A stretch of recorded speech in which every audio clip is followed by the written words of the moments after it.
If you feel you're sinking, I will jump right over into cold.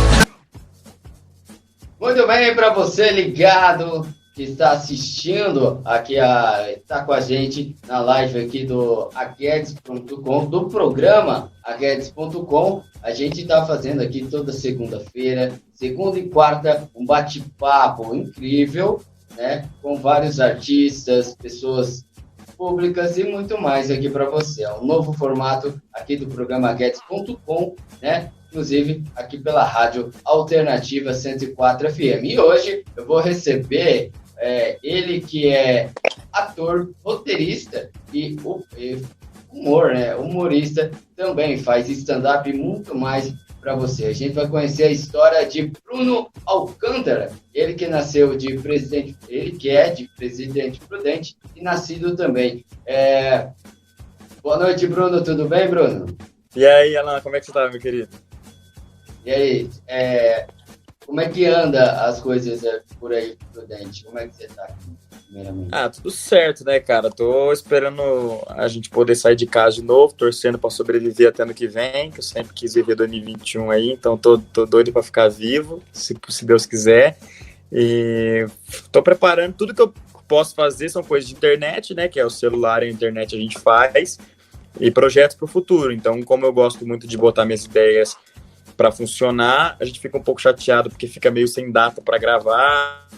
A gente deu uma... Eu já estou escrevendo. Mas já estou escrevendo tudo para um dia as coisas vão voltar, se Deus quiser, e aí eu vou estar com as ideias prontas só para fazer, né? Então, tô com essa esperança aí. Sim, para as pessoas que estão acompanhando a gente pela página e também aqui pelo programa aguedes.com, vamos falar um pouco sobre o Bruno, né? Bruno, você veio aqui em Mirante, né? Fazer um bate-papo com a gente, no programa aguedes.com, com os meninos como é que era? Era a Graça é Nossa, em 2016, que era um quarteto nosso de stand-up. Era o primeiro projeto seu?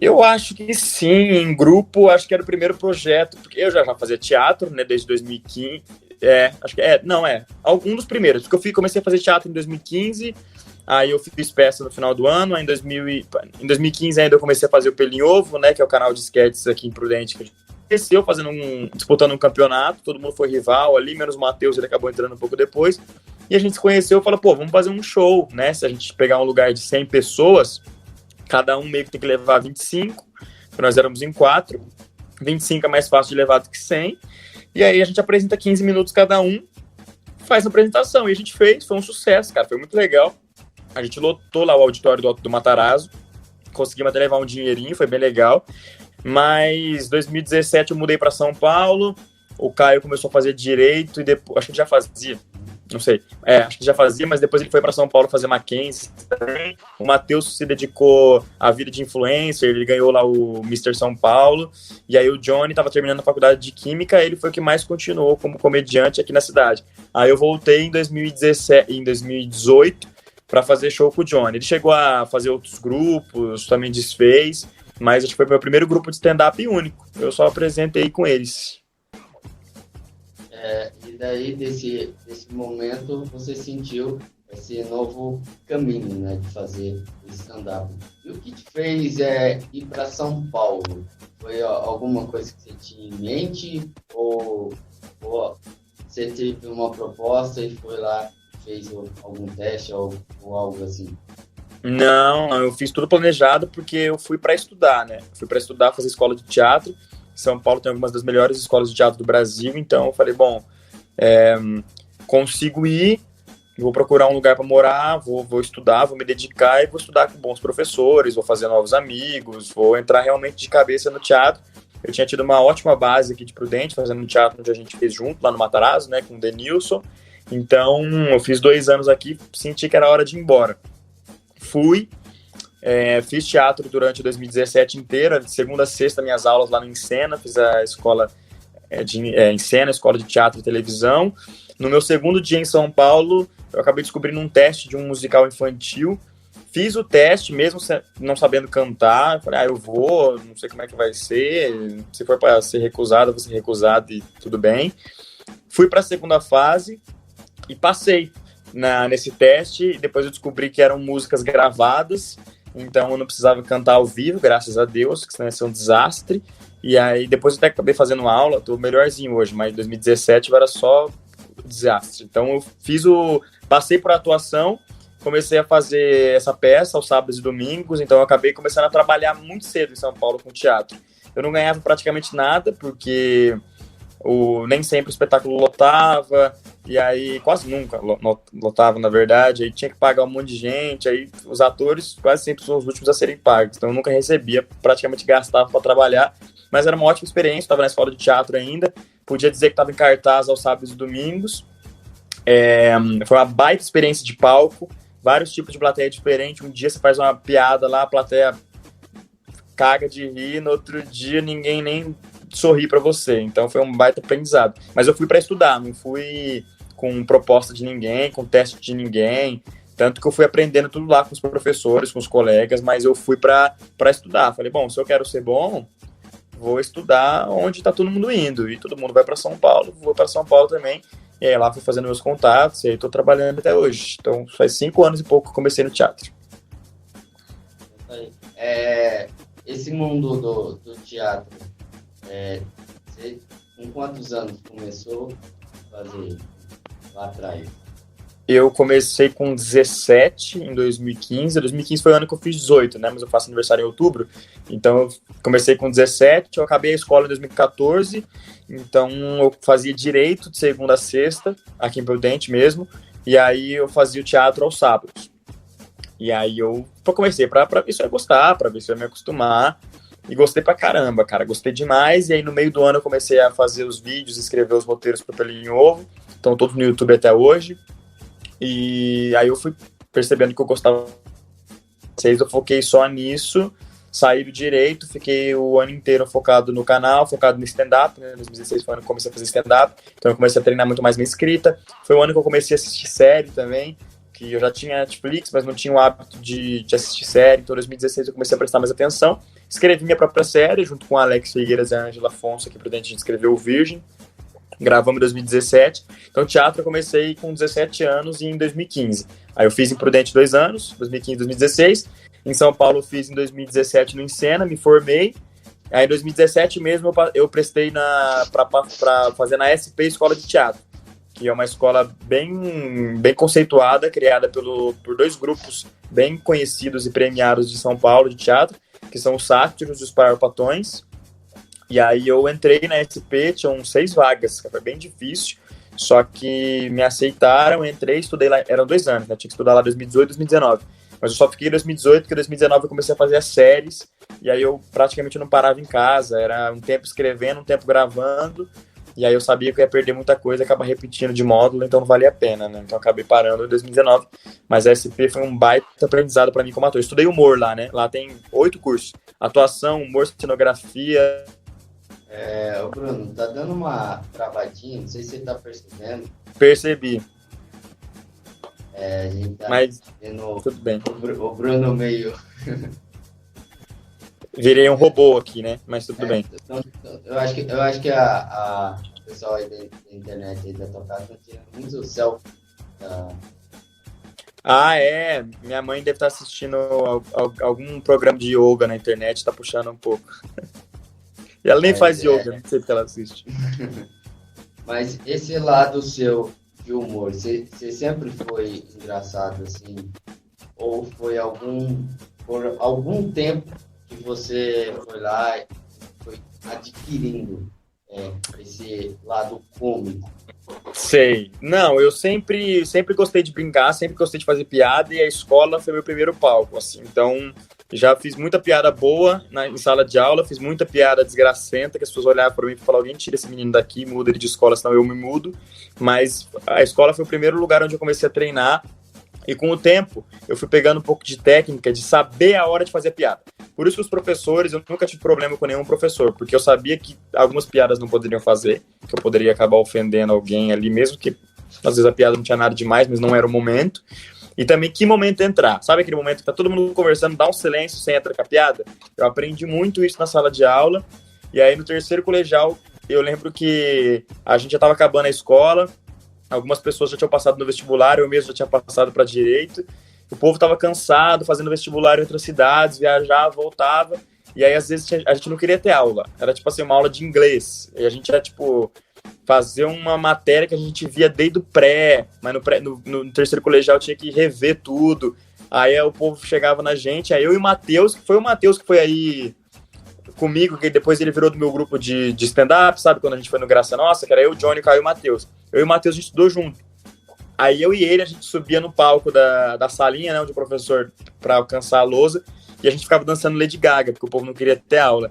Então a gente interpretava a música da Lady Gaga. Aí em 2014 mesmo eu comecei a fazer uns teatros na igreja e eu via que o povo dava risada. Eu falei, bom, eu gosto desse sentimento do povo dando risada, então acho que eu vou investir nisso. Entrei no teatro e vi que o teatro é muito mais do que só fazer as pessoas darem risada e o quão difícil é. Então eu aproveitei um pouco dessa virtude que eu já tinha, que era aprendido um pouco da técnica do humor e me especializei nisso. Não sou um baita especialista, mas estou todo dia tentando aprender um pouquinho. Mas foi naturalmente, cara. Naturalmente eu fui pegando e agora eu estudo realmente. Aqui, onde está apoiado minha câmera, eu tenho uns 8 livros aqui que eu trouxe de São Paulo para cá. E tem uns 2 aqui só de comédia, assim, ou sobre escrita de comédia, ou sobre escrita de série, ou acho que isso aqui eu não trouxe, mas tem um que chama The Comedy Bible, que é da Judy Carter, uma comediante americana, que ela faz a Bíblia da Comédia, várias técnicas de comédia, então eu gosto muito de estudar. Então não é naturalmente, não. Eu senti um pouco de naturalidade, mas eu estudei bastante. Esse mundo da comédia, igual você citou aí, que o teatro mostrou que não é só fazer as pessoas rir, né? Então o teatro tem várias formas, né, para você seguir. Para o pessoal de casa começar a entender, saber, tem alguma diferença entre fazer humor e fazer um pouco de drama no teatro? Assim? Tem 2 lados. Cara, entendi. Tem, diferença tem. No fim, a atuação é atuação, seja para drama, para comédia, para suspense. Você treina, você adquire suas técnicas, você ensaia, você decora seu texto. Então, os meios para você alcançar um resultado vai de acordo com a técnica que você gosta, com a técnica que você utiliza, que você é adepto. Então, o meio de chegar lá não é tão diferente. Mas varia quanto à plateia. Então, o drama, você não consegue saber se ele tá bom só pela peça em si. Tipo, você faz... Não tem reação. No drama, a pessoa não precisa chorar para saber que tá bom. Mas nem todo drama é de choro. Às vezes a pessoa sai de lá espantada, às vezes a pessoa sai de lá furiosa com um personagem que fez uma maldade com alguém, às vezes a pessoa sai de lá de saco cheio porque o personagem falava muito e maltratava a esposa, enfim, qualquer coisa. Na comédia, normalmente, principalmente no teatro, se não riu, não era bom, provavelmente não era bom, principalmente no teatro que tem essa resposta instantânea, né, do público. Então tem essa coisa do público te responde na hora, normalmente tem a quebra da quarta parede, né, ou seja, a gente não finge que não tem plateia lá. Normalmente nas comédias, nem sempre, a plateia tá assumidamente lá, mesmo que o personagem nem sempre converse, ou o próprio ator sai do personagem para fazer uma brincadeira com a plateia, e aí varia muito. Só que o jeito de se alcançar uma boa atuação na comédia ou no drama é basicamente a mesma. Aí tem, mas eu não saberia dizer qual que é mais difícil, não. Acho que cada projeto é um projeto. Quando eu fazia o freio, que eu tinha que gaguejar, no começo era muito difícil, depois eu me acostumei. Então, as cenas dramáticas com ele se tornaram mais difíceis para mim do que as cenas cômicas, porque eu usava a gagueira a meu favor. Não para as pessoas rirem da gagueira, mas para eu brincar com o timing de entrega de cada piada, com um gago contando uma piada. Então, isso, com o tempo, eu captei. Mas depois que o personagem foi ficando mais dramático, eu tive que descobrir novas faces dentro da minha atuação. Então, tem muita diferença, sim, principalmente pela plateia. Mas, no fim, para se chegar num bom resultado, é a mesma coisa. Falando do Rei, né, que é o personagem que você fez na série, igual você falou do timing, tática, tem algo... qual é a linha que você seguiu, assim, foi difícil você imitar um gato para fazer a série? Cara, foi, mas também não foi. Por quê? Eu não tenho gigantescas dificuldades, não tá na minha lista de maiores dificuldades eu me adequar a outros tipos de linguagem, a outras formas de se falar. Então, eu sempre brinquei e testei falar com língua presa, falar assim, desse jeito. Brincava de gaguejar vez ou outra para treinar, para ver como que eu me saía, fazer outros sotaques. Então, se eu precisar falar por quê com R carioca, ou por quê com R paulistano, ou por quê que é o R interiorano, que é o que eu uso. Às vezes eu mesmo troco de sotaque para um dia eu poder usar isso através de um personagem. Então, gagueira não foi das coisas mais difíceis que eu fiz numa atuação, mas é coisa minha. Tem gente que não vai conseguir fazer e tem coisa que gente faz com facilidade e eu nunca vou conseguir fazer. Isso é normal. Na gagueira eu não tive tanta dificuldade, mas a dificuldade está em não deixar com que a gagueira seja o engraçado do personagem, sabe? Eu queria que ele fosse um personagem que as pessoas não dessem risada porque ele é gago, meio gaga de Ilhéus, que ela fica pipipi, pipipi, didi. Eu não queria que as pessoas dessem risada disso, do tanto que ele gagueja. Mas da personalidade dele e o fato dele ser gago é uma condição que nasceu com ele e que vai ficar com ele para sempre. Então, foi interessante para mim descobrir onde contar essa piada, onde dar a pausa. Então, o gago, ele tem pausas naturais de não conseguir falar uma frase.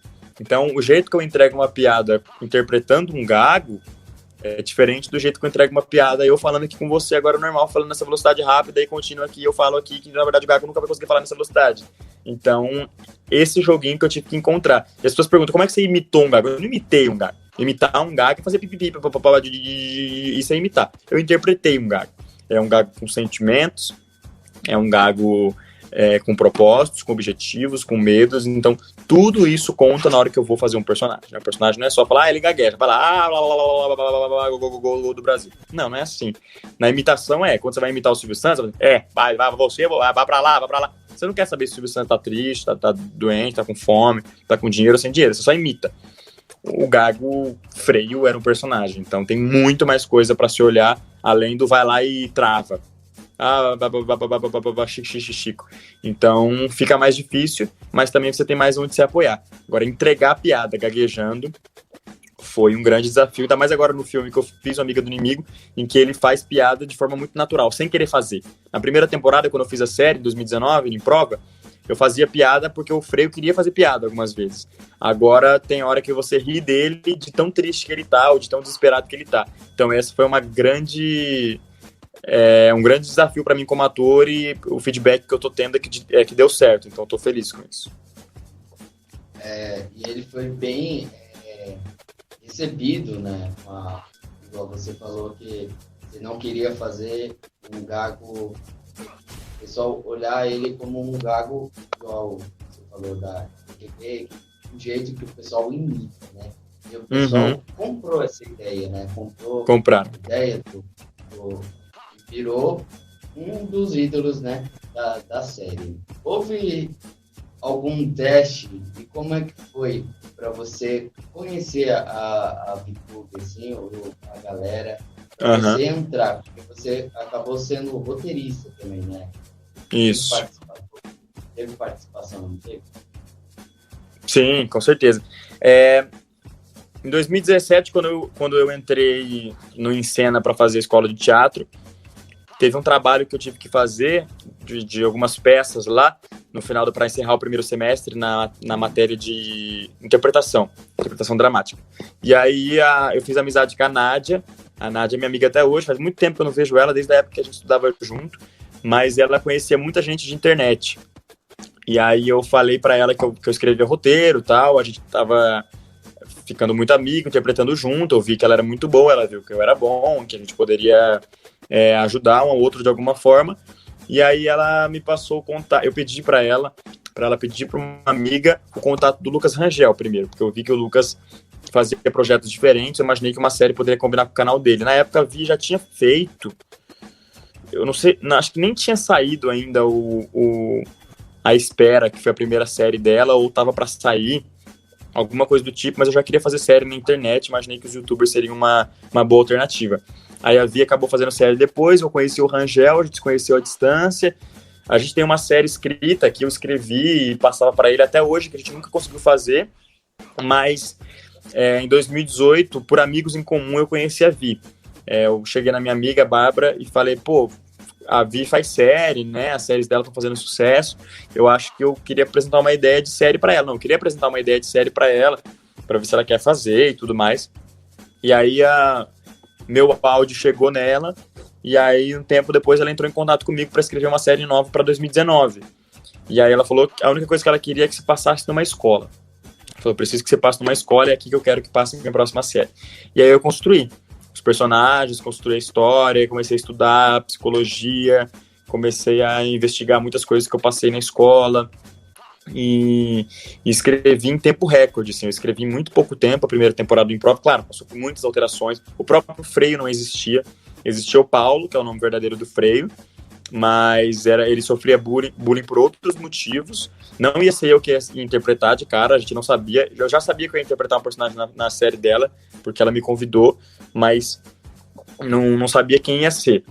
Aí, numa reunião que a gente teve, eu apresentando a história para ela já tinha lido, né, o roteiro, os 10 episódios, ela queria algumas alterações, vamos colocar essa pessoa para namorar com essa, é possível, vamos por aqui, umas ideias que ela teve. Aí ela falou, pô, vamos colocar o Paulo para sofrer bullying por outra coisa, vamos colocar ele como um gago, a gente tem um gago na produção, a gente tinha mesmo, que era o Bruno de Falco, que era nosso diretor de arte, coloca um gago. E aí eu brinquei, falei, acho que vai ser muito legal, e gaguejei na frente dela para zoar. E ela falou, isso, que legal, faz você e tal. E aí nesse momento o Freio veio pra mim, mas não chamava Freio ainda, ele chamava Paulo. Aí eu fui pra casa pra mexer no roteiro e mudei o nome dele, falei, posso mudar o nome dele pra Freio? Porque eu acho que ele tem um apelido, acho que vai ser legal e tal. E aí ela deixou, e aí eu criei a série, passou por ela, depois chegou no diretor, mas o roteiro é praticamente todo meu. Mas ela é a dona da série, então ela dá várias dicas, várias coisas que elevaram a série para um outro nível. O Plínio, que é o nosso diretor, também é ótimo, elevou a série em outro nível, tecnicamente, artisticamente falando também. E aí eu acabei ficando com o Freio, e eu era o único ali desconhecido, né? Foi meu primeiro grande personagem. Todos os outros já estavam se estabelecendo ou já tinham se estabelecido na internet. Então já tinha um público de 800 mil, 1 milhão, 2 milhões, 5 milhões, 10 milhões de seguidores. E aí eu cheguei, menino do teatro, ninguém me conhecia, tanto que muitas pessoas acharam que eu era gago de verdade, porque era o meu primeiro grande trabalho, ninguém nunca tinha me visto.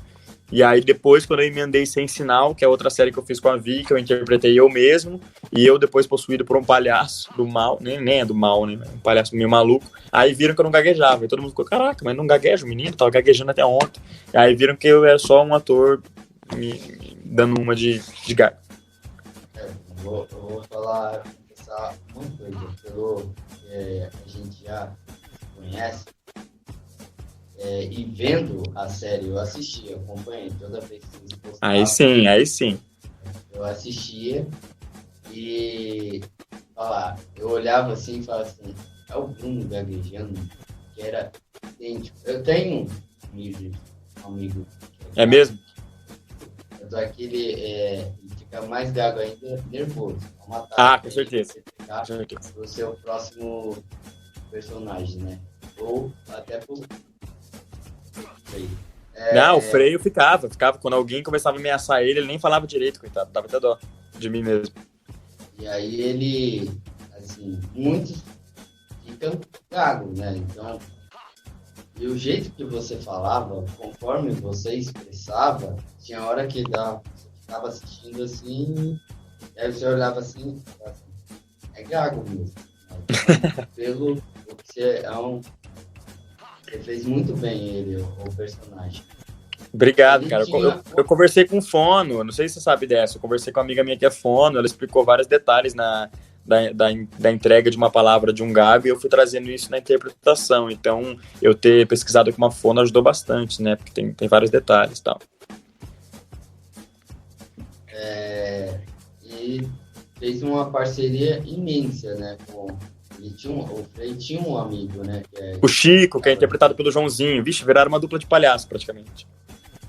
E tanto é que a parte a mais legal é quando vocês narravam, né? E o Frei queria falar e o amigo e o Chico não deixava. Né? Até porque ele demora 2 horas pra falar e o Chico fala rápido, né? E o jogo tava rolando. Até eu falar um gol, já tava 2-0 e eu tava narrando o primeiro gol ainda. E a sensação que você tem hoje de ter feito e visto, igual ter chegado até o último episódio, qual é essa sensação que você teve de olhar e falar assim, o meu trabalho, o meu projeto está ali sendo feito, executado e hoje finalizado? É muito louco, cara, porque em 2018 eu praticamente não tive férias no final do ano durante o mês de dezembro e parte de janeiro entre 2018 para 2019, porque eu tive minhas apresentações de final de ano lá na escola de teatro, na SP. Foram ótimas apresentações, foram muito gratificantes. Eu tinha um grupo ótimo, que nós somos um grupo até hoje de teatro, grupo Melhor Deixa. A gente teve apresentações muito boas, com um espetáculo muito bom, mas que consumiam muito da gente. Até 15 de dezembro, 14 de dezembro, a gente estava apresentando lá na escola ainda para os outros alunos, para os nossos professores, para todo mundo. E aí eu comecei a escrever a série lá para 15, 16 de dezembro, quando eu vim para Prudente. Na verdade, teve alguns dias lá em São Paulo, fiquei uns 4, 5, vim para Prudente e comecei a fazer. E eu ficava, cara, 15, 16, 17 horas por dia estudando e escrevendo em prova. Eu tenho um livro aqui, ó, que eu não desgrudava, tá até aqui perto de mim, já devo ter lido ele umas 10 vezes, que é o Como Escrever Séries, da Sônia Rodrigues, que é filha do Nelson Rodrigues. Eu passava por esse livro o tempo inteiro. E aí é muito louco, eu não tive férias para me dedicar a um trabalho que depois virou uma das webséries mais conhecidas do país, assim, todo mundo comentando e gostando dos personagens. Eu lembro de eu criando os personagens, e depois eles ganhando vida na mão das pessoas que interpretaram. Eu lembro na primeira temporada de chegar pra Via, assim, o Freio sentava do lado da Bia, né, que é a personagem dela. E a gente esperando pra gravar, falando, nossa, tá acontecendo, já reparou o que tá acontecendo? Tipo, a gente tá gravando, a série vai sair. E foi um sucesso maior do que a gente imaginava. E aí, tanto que saiu o filme agora, e a gente tá tendo uma recepção bem positiva do filme também, que resolveu a história do Anônimo do Recanto, que era a conta que publicava as fofocas dos alunos na escola. Foi muito louco, cara. Eu também escrevi esse roteiro, né? A Vi também escreveu comigo, adicionou as narrações da Bia, depois entrou uma outra roteirista para montar, então o filme é um pouco mais pessoas acabam pegando na pós-produção. Mas é muito louco, eu tô aprendendo muito, cara, de um ano e pouco pra cá, de mercado, de como que as coisas... Mesmo assim, não é fácil. O fato de eu escrever roteiro abriu muita porta pra mim, mas é uma coisa que exige muito estudo. Eu assisto muitas série que às vezes eu nem gosto de começo, mas tem que assistir pra aprender, e só mostra como que a gente não tem nada ganho ainda. Mas é muito louco, é muito gratificante ver uma coisa que a gente criou e as pessoas assistindo e gostando, entendendo aquilo que você quis passar, sabe? E tem, você falou do filme, né, que saiu, e tem outra série, né, que você participou também. Tem. Em 2019, logo depois que a gente fez o Em Prova, a gente fez um especial pro Halloween, pro canal da Vi também, que foi o Sem Sinal, que é um pouco mais nichado, né? Ele não teve a mesma explosão que o Em Prova, porque ele é um terror com suspense, que a gente gravou dentro do YouTube Space, lá no Rio de Janeiro. Nós éramos em 7 atores e nós interpretávamos nós mesmos, né? Era eu, a Vi, Vitube, Bruno Magri, Luiz Maris, Cíntia Cruz, John Vlogs e Carol Bresolim. E aí a gente, na história, a gente estava lá preso dentro do YouTube Space, e aí a gente começa a descobrir umas histórias meio macabras lá de dentro, e começam a acontecer as coisas. A gente tinha ido para lá para fazer história fake de terror, né, na série. E aí na série as coisas começam a acontecer de verdade. E a gente foi muito bem recebido também. A gente pôde usar os equipamentos do YouTube Space, então são equipamentos de altíssima qualidade, então a gente atingiu um nível técnico muito alto. O pessoal gostou bastante também, ficaram com bastante medo. Achei que nem iam ficar com tanto medo, que a gente nem tem tanto susto. É mais o clima da história que é meio... Você fica com agonia querendo que eles saiam de lá e eles nunca saem, sabe? E em 2019 também, ano passado, no final do ano, eu apresentei minha peça aqui em Prudente, dia 1º de novembro.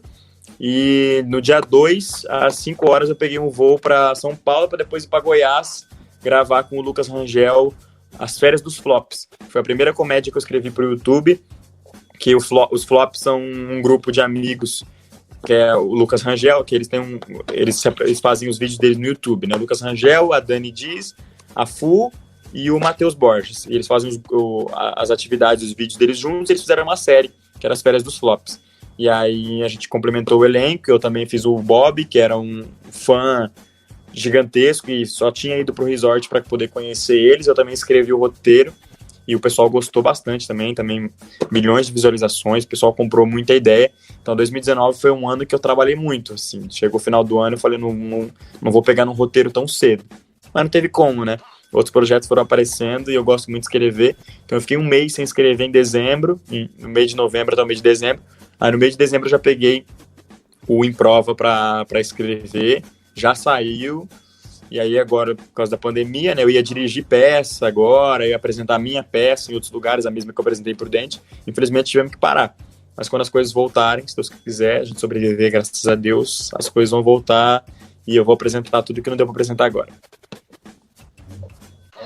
Você falando em escrever, você já pensou em fazer algum livro? Porque tem muitos humoristas, né? Igual a gente tem o Léo Lins, que escreve. Você já pensou em começar a escrever, pelo menos as histórias que você conta? Já. No começo da quarentena, eu fiz um grupo no meu Instagram, na verdade eu fiz os melhores amigos, né? Aquela parte dos melhores amigos, eu perguntei quem queria receber minhas crônicas. Porque eu tava escrevendo bastante crônica de humor.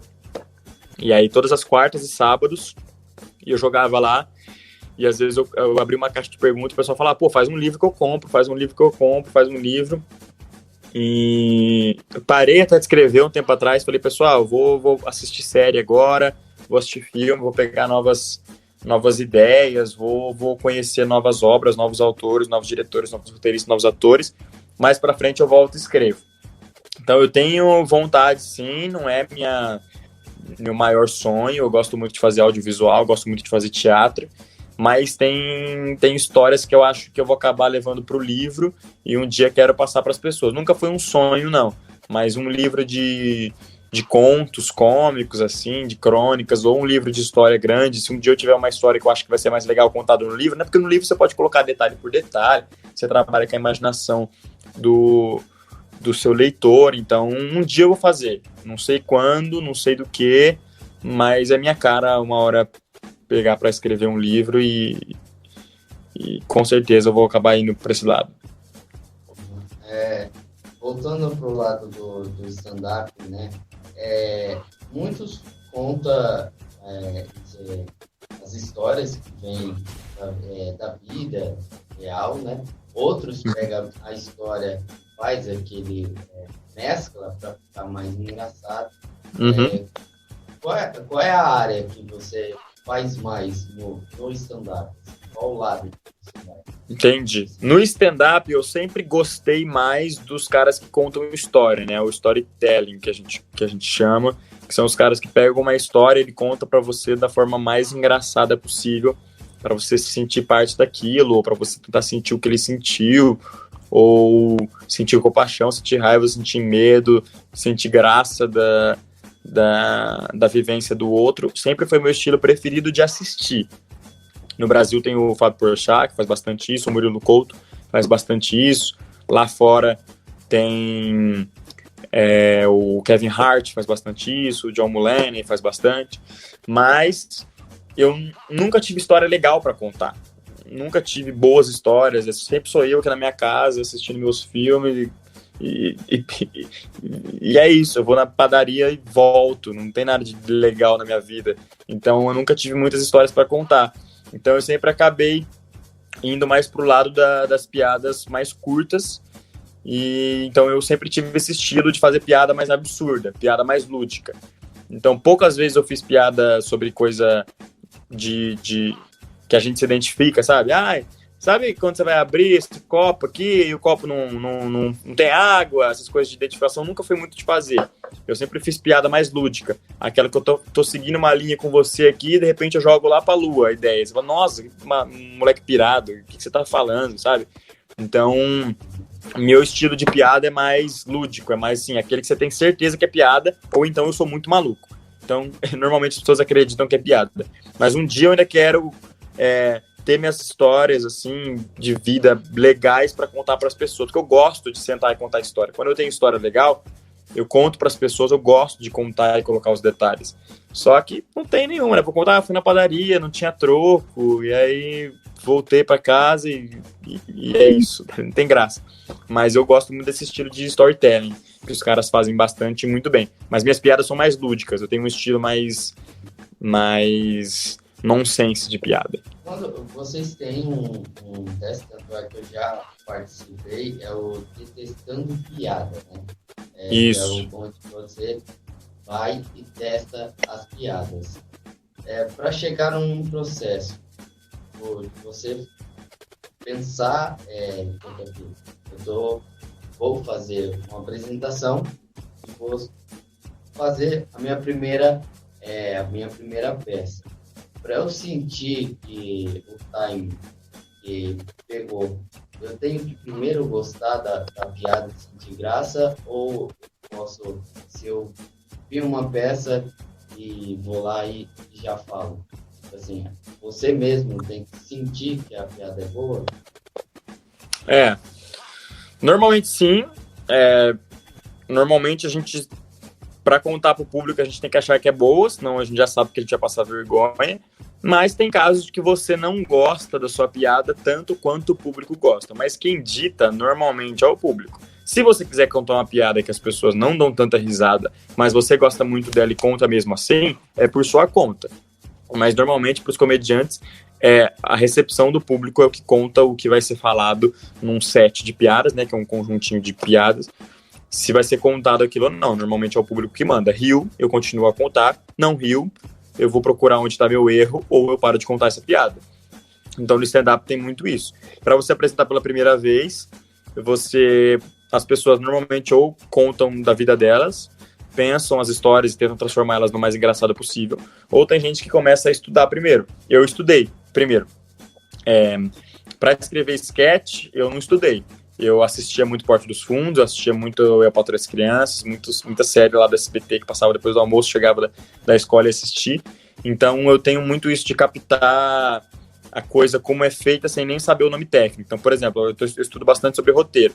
Tem coisa de roteiro que eu nem sabia o nome e eu já faço, sabe? Tipo assim, não sabia que o nome técnico era esse, mas eu sabia que era utilizado, eu já fazia. Então comigo acontece isso bastante. Mas a piada é muito do comediante. Tem piada que você não gosta muito, mas o público gosta, e aí vai de você artisticamente decidir até quando você quer contar. Mas se você não gosta da piada nem o público, tchau, esquece, era uma piada ruim, você tem que entender que ela não funcionou. Se o público gosta e você não, eu vou agradá-los? Não vou, eu escolho. Se eu gosto e o público não, só conta em risco, sabe? Você pode contar, mas a chance de você obter uma reação é muito pequena, se o público não gosta, né? Então, é contar para saber, cara, não tem segredo.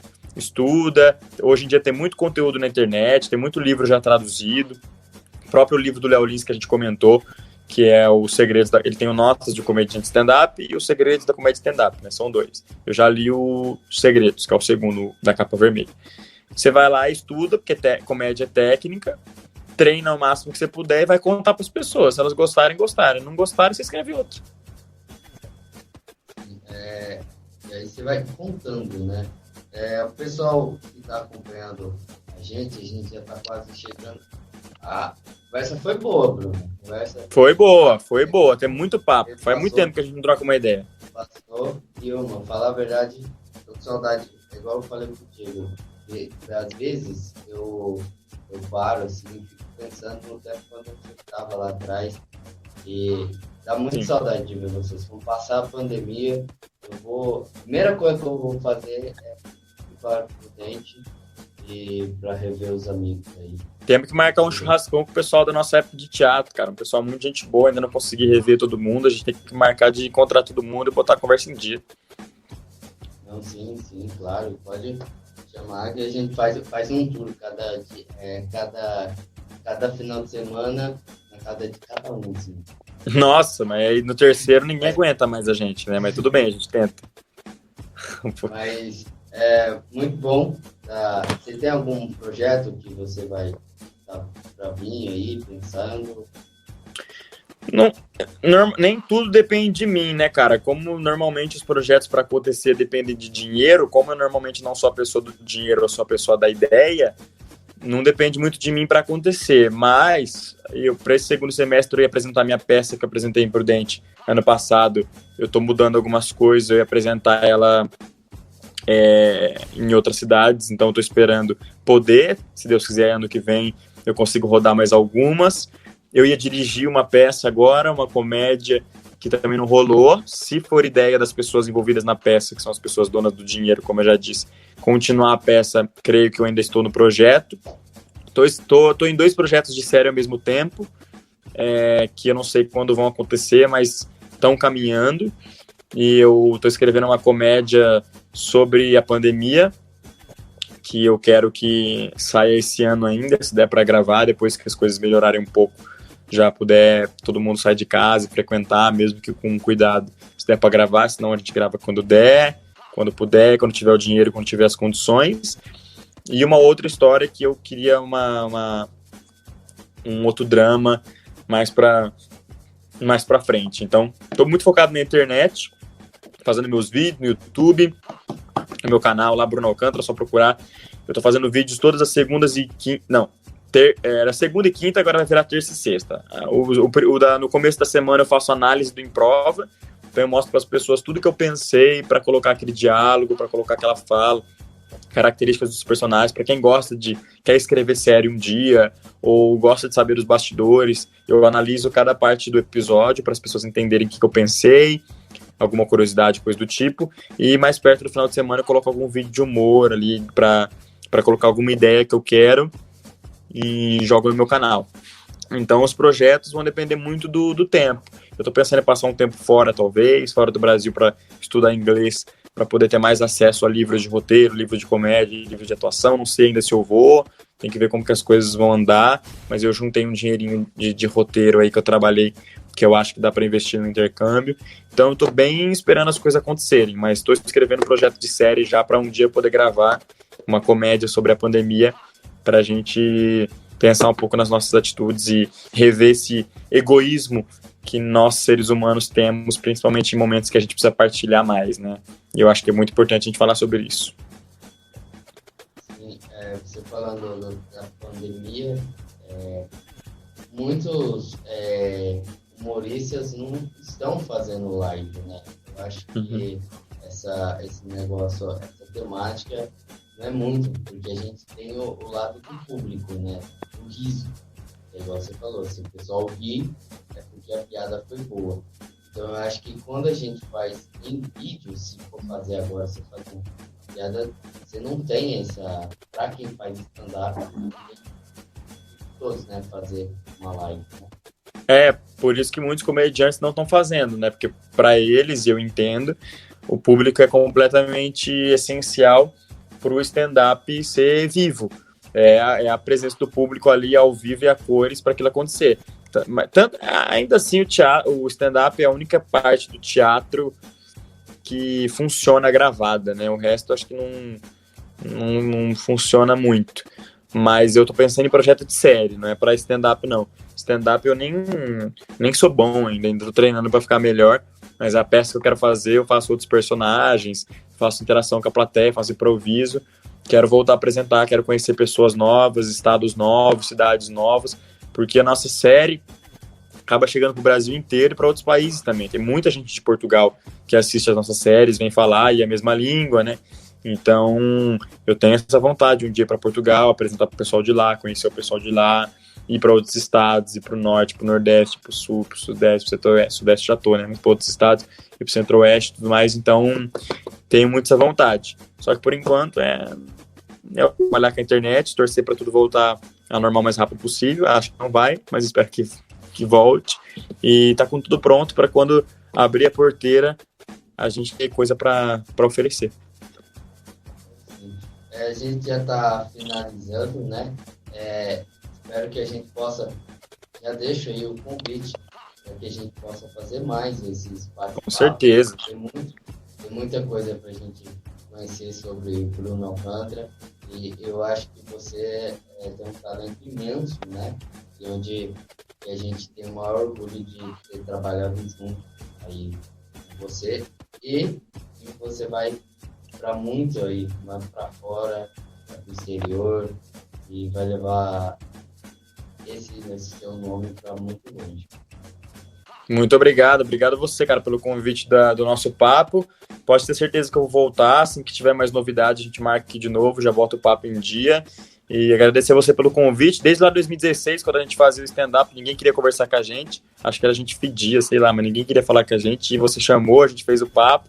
E agora eu tô voltando aqui, vai dar 4 anos, né? Quase 4 anos depois, já com outros projetos em andamento. Então fechou, cara. Sempre que você entrou num bar para que os meninos foram fazer stand-up, foi esse ano, né? Os meninos faziam stand-up, a gente se encontrou. Foi em Mirante?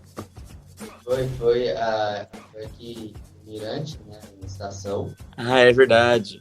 Os meninos foram fazer stand-up, a gente se encontrou e ficou comendo as batatas lá. Comendo batatinha. E rolou até o encontro amoroso, né? Que os meninos fizeram o encontro lá com duas pessoas. Eles fizeram tipo um Tinder no palco lá, né? Juntaram um casal. Fizeram um casal novo, uma brincadeira do Tinder.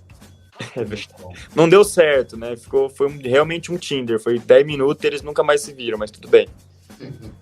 Então tá aí pra você. Então espero que a gente volta, né? Fazer stand-up. Eu também comecei a pegar algumas ideias de vocês. Ter a experiência também nessa área. E também séries, né? É legal de saber que você está fazendo séries, tá? Seguindo o seu caminho.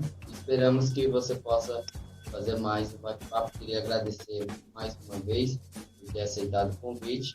E já deixo uma próxima aí o convite. Já está aceito, só marcar dia e horário que a gente entra para trocar uma ideia. Muito obrigado, mano. Então tá aí, já deixamos o convite para os meninos também que queiram participar aí da live, participar, mostrar o trabalho, vamos fazer a galera inteira aí da equipe, bate-papo com ele, contar a história de cada um.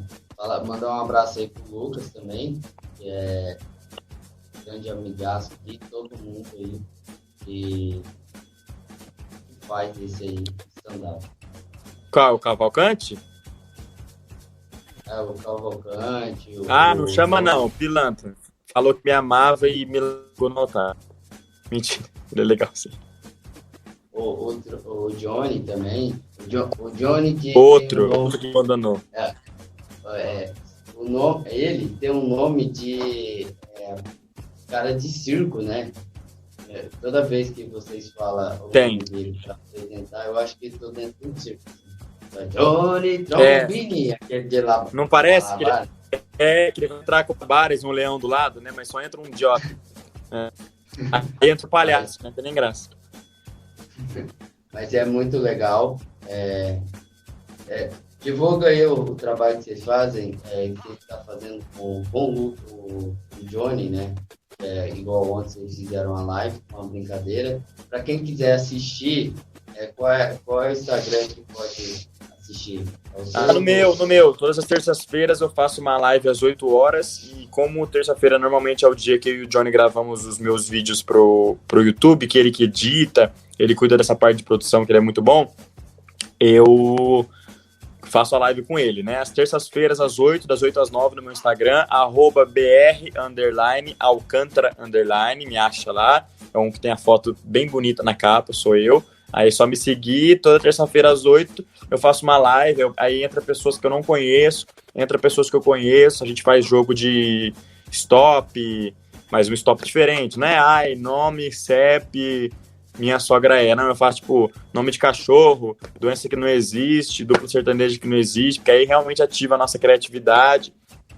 O Johnny faz uns desenhos, as pessoas têm que acertar o que é o desenho. A gente faz rap na live.